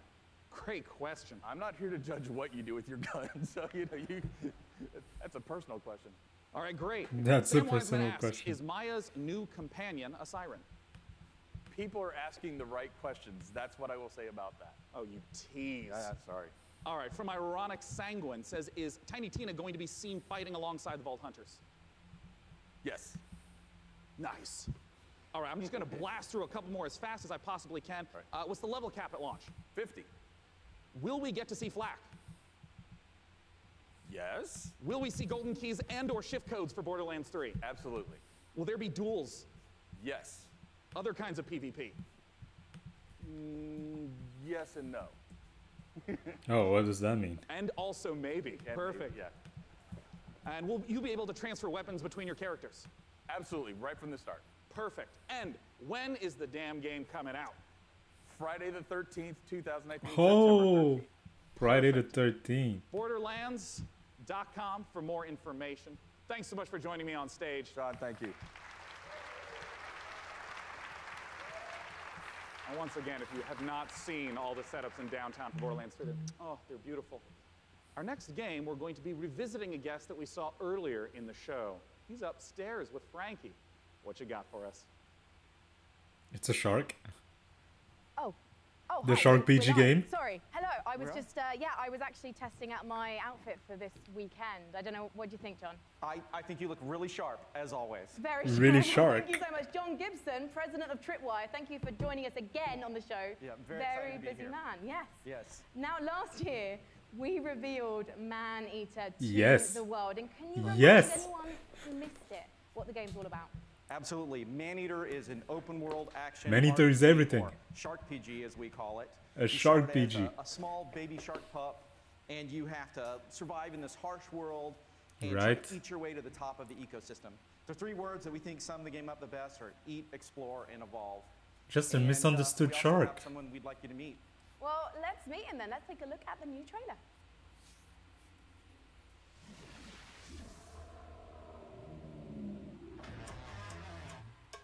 Tripwire. Oh man. We're gonna need a big of a shark.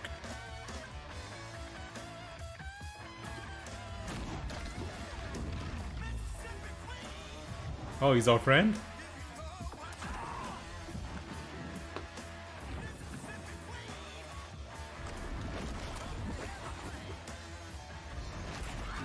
He doesn't care that we're eating humans?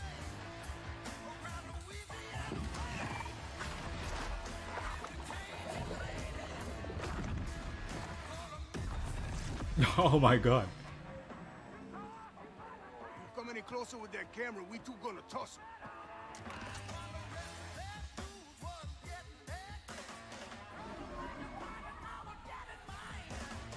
Man-Eater coming soon. So was he surprised there at the end or does he know? No, Man-Eater looks awesome. Who was that appallingly dressed fisherman in the trailer? Because quite frankly, not even I would eat him. That was Scaly Pete, and Scaly Pete's the villain in this tale. Scaly Pete. Pete is a best fisherman in the Gulf, best shark fisherman, or he'll tell you he's the best shark fisherman, and he disfigures our baby shark at the beginning of the game and does some really Oh, nasty things. so he's not our He's friend. not a very nice guy. And now the story of Man-Eater is told through the lens of a reality show called Shark Hunters versus Man-Eaters, and it follows Pete and the player shark on its adventures.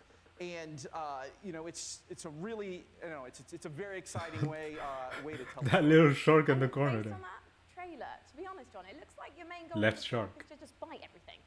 Yeah, there is an awful lot of man-eating going on in this game. That is the name of the game.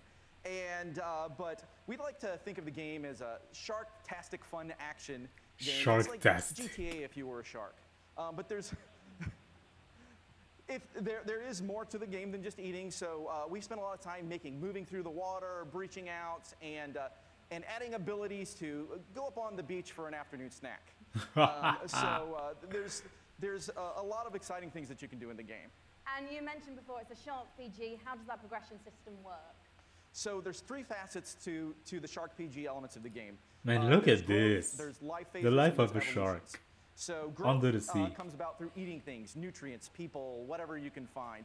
And that's kind of like your XP in the game. That allows you to level up, your shark will grow a little bit, you'll get more powerful.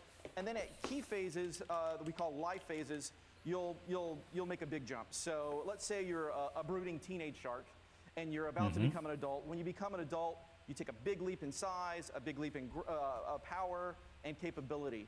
And then as you reach these life phases, you unlock evolutions that can be applied to parts of the shark's body. For example, you could get metallic teeth that allow you to shred boats, or a powerful tail that allows you to jump to incredible heights, or you could get mutated lungs that allow you to spend a Mutated little more time on lungs. the beach getting those afternoon snacks. Just really quickly, John, everyone's wanting to know this question. When's it coming out? When is it coming out? So we're Shark really PG. hard When can I be a hammer-hitting away shark? at this game. and trying to make it the most awesome shark RPG ever.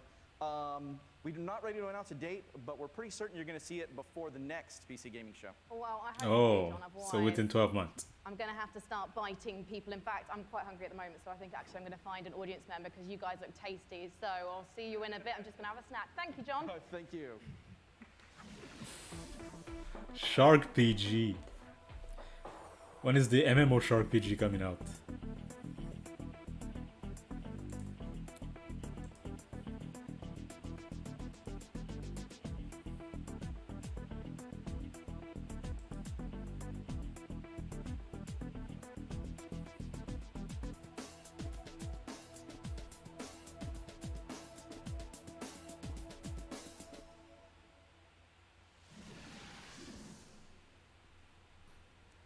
You know, one of the absolute best parts about being sponsored by iWin for the PC Gaming Show is that I get to sit for this next segment and talk to you about Terraria. Terraria is one of the best-selling PC games of all time, selling almost 30 million copies. And part of the reason why it's maintained such popularity is the fact that the developers Relogic continue to add content, going from 250 items at release to now over 4,000.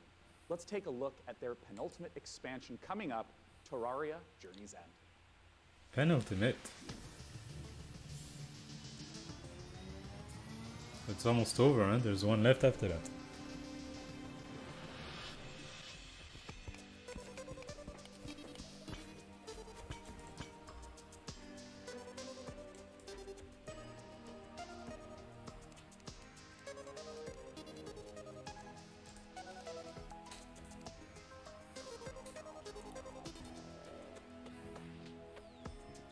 I always wanted to try this game, but it looks like so much.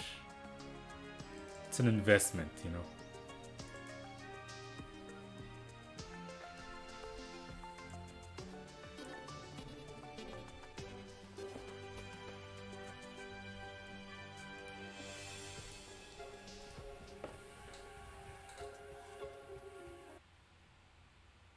Oh.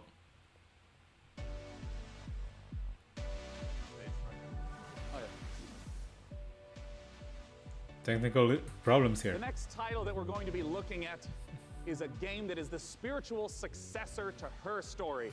It's called Telling Lies by Annapurna Interactive, and joining me to talk about it is game director Sam Barlow and actor-producer Logan Marshall Green. Welcome, gentlemen. Thank you. Nice to be here. Yeah. My main man. Now, if you haven't played Her Story, you totally should. It's fantastic. I want to note, it is a game where you watch live interactive video in order to uncover what happened with a murder. What is it that's going on in Telling Lies? What's the premise? So, like Her Story, Telling Lies is a game in which you watch video footage to piece together a story. And this time we have a woman who has stolen an NSA hard drive, which contains secretly recorded, intimate and private conversations between our four characters. Something has gone terribly wrong, and it's up to you to figure out what and why. It's time to take a look at some of the gameplay mechanics and see Telling Lies in action. Let's take a look.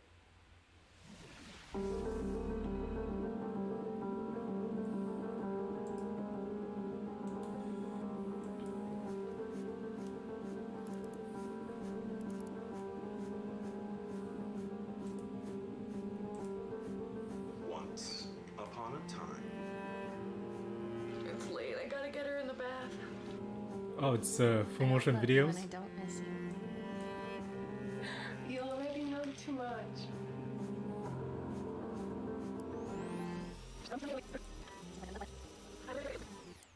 It's late. I gotta get her in the bath. Alright, love you. Love you.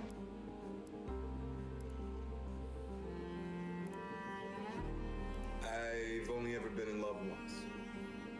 It was with a girl I met when I was 18, but I was too young and naive to handle it properly. I guess I still carry a torch for it, which makes me an incurable romantic or underdeveloped emotionally. I'm a loyal friend.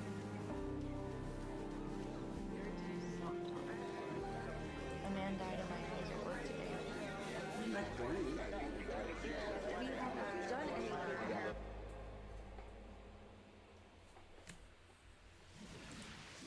Sam, I got some questions for you about what we've just seen. I mean, talk to me about the mechanics. I mean, I saw, you know, subtitles up, highlighting, and it was loading more video footage. What's going on? So what we do in Telling Lies is we take all of the exploration you would have in a normal video game. So all that walking around in a 3D world. Yeah. And we apply that directly to the story, to the footage itself. So you're going to be scrubbing around in these clips, paying close attention, and you're going to be picking up on the subtext, listening to names, people, places. And with that information, you're going to use that to find more clips, dig into those, and over time kind of build up this picture of the story. And it's truly like an open world video game. Well, I mean, you know, a lot of times with open world video games, they talk about, you know, the square kilometerage or miles in America. What's the sort of scope that we're talking about? Like, how many hours of footage is there? So we got like over 10 hours of footage here. Wow, so really? It's a story that encompasses like 2 years. What I wanted to do with this one was, like I say, really embrace this idea of it being an open world game. You're free to explore and follow your curiosity.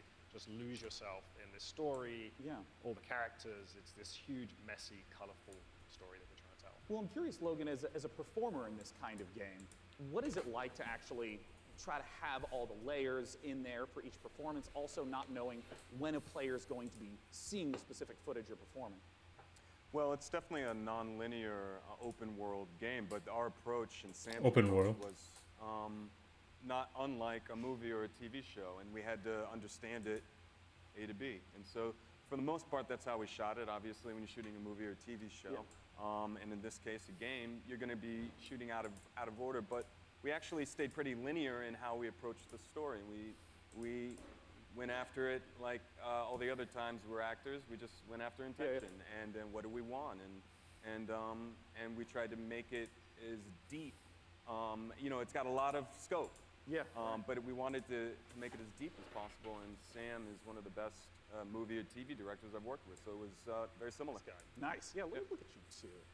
Now, of course, I do want to stress to any of you, if you have not played Her Story, it's quick to play through. It's absolutely brilliant. Please check it out in the meantime. But we're, of course, waiting to find out, when can we play Telling Lies? Very soon, I promise. We'll have a date soon. Right now, you can go to Steam. You can wishlist it on Steam. We all love Steam. And yeah, very soon. We'll be showing a little bit more during E3, and the game will be out, very soon. Fantastic. Desperate to get it out there. Yeah. To play it. As soon as humanly possible. Yeah. Well, Sam Logan, thanks so much for joining me on stage. Once again, Telling Lies. Now, up on the balcony, Frankie's going to be talking to us about a game that my friends, year after year after year, keep telling me I have to play because of how much they've improved it. Frankie, what's going on with Warframe? Well, one of my favorite parts of last year's show, aside from being upstaged by a giant duck, was getting a glimpse at the future of Warframe. And here with the latest look at the next expansion to the universe is Space Mum Rebecca Ford. So, chat, behave yourselves, please, because Mother's here. Now, Rebecca, what are we about to see? We're going to take a look at an amazing trailer that our team has put together. A lot of our players have been waiting a year for a look at what we've been calling Railjack, so it's about time to, you know, see what we've been doing. Yeah, let's take a look.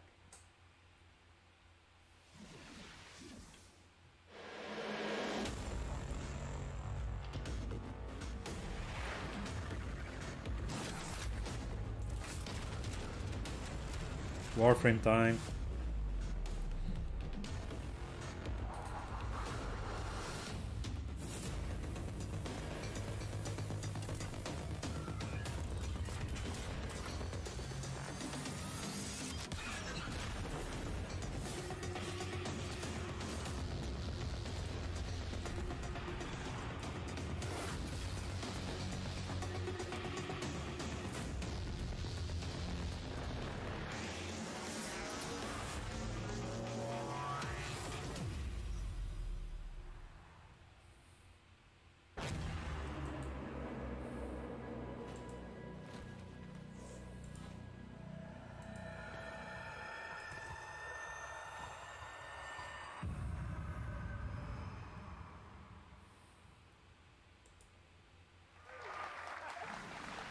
Rebecca, it must be so exciting to know that the fans have finally seen it, and you're clearly going all in on the epic space combat. So tell me about the new stuff that players are going to be able to experience. I wasn't shaking before we started talking, and now I am because it's real, because, you know, Empyrean is what we're calling codename Railjack. It's basically taking the Space Ninja part of Warframe, sending it back up to space, bringing players that squad gameplay they know, taking the enemies like the Corpus and the Grineer, giving them their own Railjack to essentially explore the solar system with and take down the bad guys. And when are fans going to get to see more? Well, TennoCon is in London, Ontario. It's July 6th, and you can come watch it online on Twitch. We're going to be showing a lot more in our keynote for what Empyrean is going to be. Well, today I'm getting a feel for the suit, so what's the deal with that sweet little necklace prime? How do I get my Tenno arms into it? I cannot say that on live television, but you know, there are ways. But yeah, you just have to link your Warframe account to your Twitch account. If you watch 30 minutes of our Tenno live show, you can get it, but hopefully you stay for the whole hour because we got lots to show. Well, thank you so much, Rebecca, and good luck with TennoCon on July 6th. Thank you. Okay, now we've seen some amazing stuff today, but nothing quite so gloriously strange as our next game. Developed by Brooklyn-based studio Feral Cat Den, it's an existential Feral Cat Den odyssey set during the Big Bang. Yeah, it's actually blown my mind learning about this one. Buckle up, everyone, because we're about to get bonkers with Genesis Noir. Set during the Big Bang.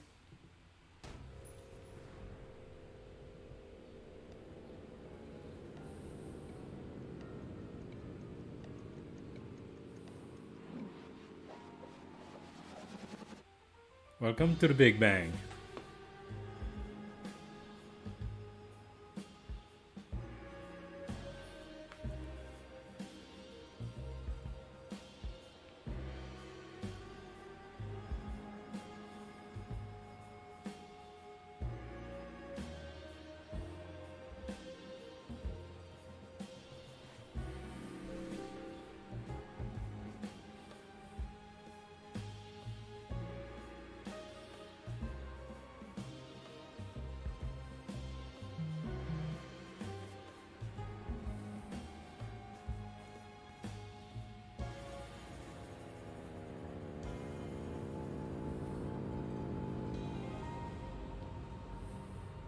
That's freaky. Genesis Noir.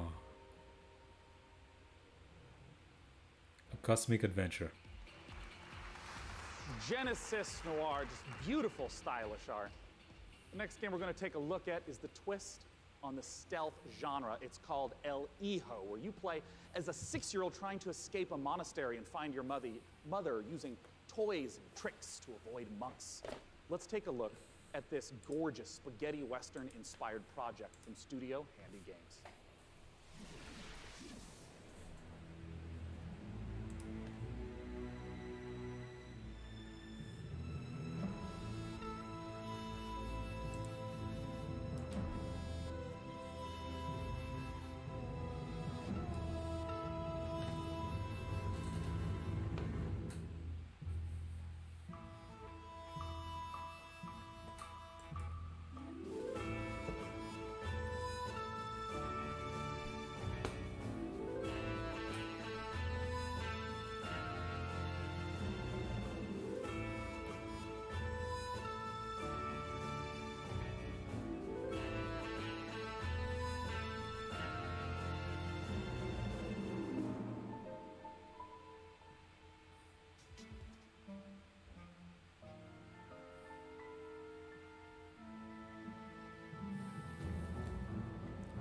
This looks nice.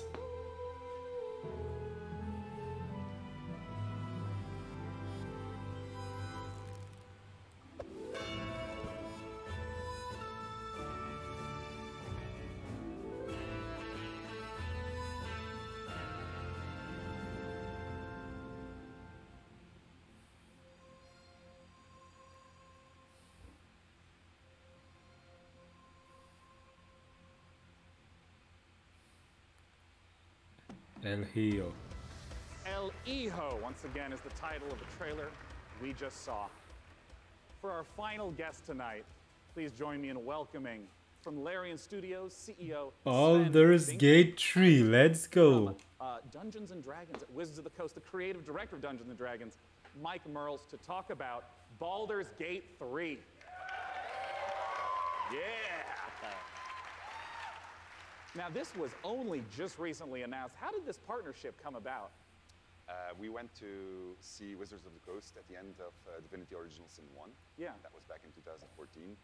And I tried to convince them back then that they should give us the Baldur's Gate 3 license. And they said, yeah. But we had a long chat about what the vision would be for the game. And then we kept on bumping into each other. And then suddenly in 2016, I get a phone call from Nathan Stewart, who's the big boss of Mike and the head of Dungeons & Dragons. He said, you need to come to Seattle right away.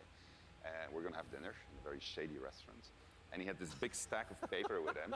And on it was Baldur's Gate 3. And in it was pretty much everything that we talked about. And he says, I'm going to present this to my board. Do you still want to do it? Yeah, of course I still want to do it. And then a couple of weeks later, we started negotiating. And here we are. I mean, what is the nice story. Oh, to me, it's the crown jewel of D&D computer games, right? I mean, for me personally, Baldur's Gate, the original one, was finally I had the chance to actually play a D&D campaign rather than having to run them for all my friends. So it means so much to us. Baldur's Gate, it's such fantastic storytelling, and it's so exciting to see it come to not only a new generation of gamers, but for the gamers who remember the 20 years it's been since the original, the first two in the series. So it's incredibly exciting. And for us, it really is. It's such an important part of the D&D mythos as a whole. And we got a chance to see the trailer. Talk to me about some of the story elements, the world elements. What are things we're going to see in Baldur's Gate 3? Well, we're only talking about what's in the trailer right now. But, obviously, you're going to go to no new footage. The city. You start outside of the city, actually. There's going to be mind flayers. They're very nasty. You are seeing in the trailer the process of ceremorphosis, as we call it. It's accelerated, so that's not normal. Yeah. And you're going to see a lot of iconic creatures, iconic characters, iconic places, and that's as far as we go. I'm curious about some of the gameplay elements because obviously, there's just been a big resurgence of Dungeons and Dragons, tons of broadcasts on Twitch. I mean, how do you translate some of the insane things that players want to do into, what has to be a structured computer game? So we started with the player handbook, which is basic rule set of Dungeons and Dragons. Which player handbook? Which edition? 5th edition. 5th edition. Right. Yeah. And so we ported as much as we could to the video game. We looked at what worked really well. We looked at the things that didn't work that well because it is a video game and this was made for tabletop gaming. And so we started modifying those things. And then we had to add things on top of it because if you play tabletop, you have a game master and you say, well, I want to do this. Yeah. And then the I game want to start a fight with a pigeon. And he's like, okay, roll for dexterity. Exactly, that's it. So we had to add systems to make that possible within the game. But we've gone very, very far. Yeah, I mean, can you give an example of like a crazy moment that a player might do that you could actually play out in the game? Well, I could, let's say, finding the pigeon. Because you ask a nasty question, I don't want to answer it. And I take the chair over there, I put it on fire, smash it on your head. Well, just as an example. It's just an example. This is fine. We're just talking. We're just talking. These are things that we have to put systems into the game for to do it, which are not necessarily going to be described inside of the book. Interesting. And I mean, like, Mike, in terms of your role, speaking to Larian Studios, you have tons of data of all the sorts of things that players. The best RPG in the last 10 years, they voted Skyrim, well, 66%. Really what it comes down to is providing the story support. We think of Dungeons and Dragons. The universe, Witcher 3, it's like a heading up 43% now. And players to go into The race is tight. Oh, now Witcher 3 is pulling ahead. Divinity Original Sin is and giving that kind of guidance. Getting shafted. That's no good. Come on, guys. Divinity is great. But still, Witcher 3 is also great. Dragon Age, Pillars of Eternity. This is a hard question. System support. What does it mean in terms of the story for each character? For each So I guess Witcher 3 won. Class, so that if you have your favorite class and it's in the game, you really feel like you're taking on that role that you love so much from the tabletop. It's really coming to life in an authentic way in Baldur's Gate 3. And we're going to talk in a moment about Baldur's Gate 3 release dates and whatnot. But we have a second game that we want to talk about on a new technology known as pencil and paper. I understand that there is a tabletop prequel coming for Baldur's Gate. Exactly. So in Baldur's Gate, we think there's one saga, all the different games coming together to tell one grand story of this city. So on September 17th, we're releasing our next tabletop campaign, Baldur's Gate: Descent into Avernus, and it is the next chapter in the Baldur's Gate saga, and it's a prequel to Baldur's Gate 3. So if you haven't played a Baldur's Gate game since Baldur's Gate 1 or 2, this is your chance to check out on the history. It's been about 100 years since the events of Baldur's Gate 2. Yeah. So this will give you a chance to check in on the city, to see what's going on, its current state, who the movers and shakers are. We also feature a complete levels 1 to 13 campaign that takes you from the mean streets of Baldur's Gate to the depths of hell itself. And sort of pose to the players a question: do you want to redeem Baldur's Gate or send it to damnation? So we're putting that right in players' hands to make that choice. Well, I have to ask Sven, it's a question on a lot of people's minds. What can you talk to us about expected release time frames? So people have been waiting for it for a long time. 2020. They're going to have to wait a little bit more when it's ready. Right. This is the game that we want to play, so we want to make sure it's really, really good. And then when that's the case, then we'll release it. Well, I know a lot of people have been waiting a long time. And I think I speak for a lot of people here when I say, take your time. If the Divinity Original Sin games are any indication of the quality, it's going to be fantastic and worth the wait. Gentlemen, thanks so much for joining me on stage. Thank you very much. Thank you. Ben and Mike talking about Baldur's Gate 3. Goodbye. Goodbye, guys. Why are they leaving? Well, it's because the PC gaming show has officially It's coming concluded. to an Let's end. bring up on the stage the fantastic Frankie Ward. Come here, Frankie. Hello. Well, thank you so much, Sean. Hasn't this audience been absolutely fantastic today? No big surprise. Some nice stuff though. A lot of updates. Annual PC Gaming Show. We want to give an enormous thanks to all of you who tuned in live. We want to, of course, thank all of you who personally showed up this morning, and of course the sponsors who helped make this possible. Epic Game Store, iWin, Frontier, Funcom, Paradox, Interactive, Hovercast, Perfect World, Rebellion, Tripwire, and Samsung. As you know, PC gaming is a platform. It's not a so many publisher or sponsors. developer, so these sponsors are essential for letting us put on this show every year. Thank you so much. And I gotta ask, Frank, any titles you're excited about? Well, I do love a baby elephant, so definitely Planet Zoo, and slightly more awkwardly, then I also want to eat things. Maneater. Baby elephants included, so Maneater, of course. Yes, she knows what's looking up. forward to Songs of Conquest, and as you heard, there's games coming out all across 2019 and into 2020. We hope you all have a fantastic E3. It officially begins tomorrow. Big shout out to all the other press conferences. Hello again, Drop Frames. Good to see you 2 years in a row. We hope you all have a fantastic time at E3 and go play some games and make some friends. See you next year. Bye, bye, bye. See you next year's. Yeah, that was a pretty solid showing. No big surprise, but a lot of nice updates. And of course, highlight of the show, Maneater. Oof. That's it for us. Let's move on to the next one, which should be limited run games.